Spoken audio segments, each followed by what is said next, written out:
প্রতিযোগী চ্যানেলগুলোর সঙ্গে পাল্লা দিয়ে চলছে টিআরপির লড়াই। স্টার জলসায় এবং জি বাংলায় সন্ধ্যে 8:30 স্লটে আসছে নতুন সিরিয়াল। স্টার জলসায় আসছে রানী ভবানী এবং জি বাংলায় আসছে দাদামণি, যার জেরে দুই চ্যানেলেরই অনেক ধারাবাহিকের স্লট পরিবর্তন হয়েছে।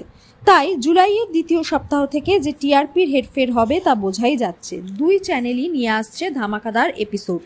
জি বাংলা চিরদিনই তুমি যে আমার সিরিয়ালে গল্পে আসছে ধুমধুমার পর্ব। কি হতে চলেছে আসুন দেখে নিই।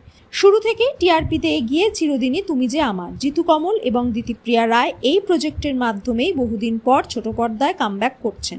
তাদের জুটি প্রথম থেকেই দর্শকদের মন কেড়েছে। এখন দেখানো হচ্ছে অপু এবং আর্য একে অপরকে ভালোবেসে ফেলেছে, কিন্তু অপুর বাবার কথায় আর্য তার থেকে দূরে সরে যাচ্ছে। অপর্ণা ঠিক করে সে চাকরি ছেড়ে দেবে।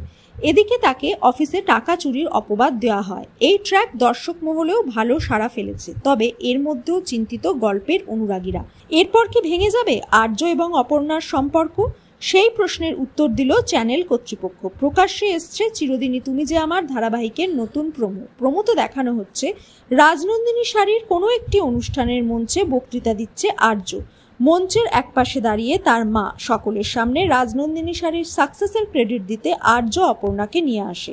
আর্যর উপহার দেয়া শাড়ি পরেই আসে অপু। তা দেখে অবাক হয়ে যায় আর্যর মা। সে বুঝতে পারে আর্যর কোনো একটা টান রয়েছে অপর্ণা অর্থাৎ অপুর সঙ্গে।